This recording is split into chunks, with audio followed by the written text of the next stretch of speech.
ఇక king fissure airlines పతనం గురించి మాట్లాడుతూ 2008 ప్రపంచ ఆర్థిక సంక్షోభం ప్రధాన కారణమని చెప్పారు.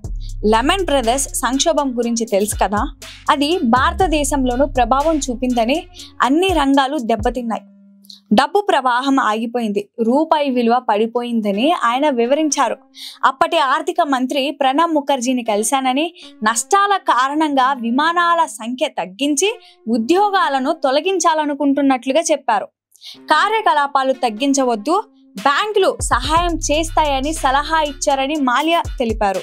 మరోవైపు మాల్యా కేసులో న్యాయపరమైన సమస్యలు కొనసాగుతున్నాయి. ఈ ఏడాది ఏప్రిల్లో లండన్ హైకోర్టులో 11,101 కోట్ల రుణం సంబంధించి మాల్యా అప్పీల్ కోల్పోయారు.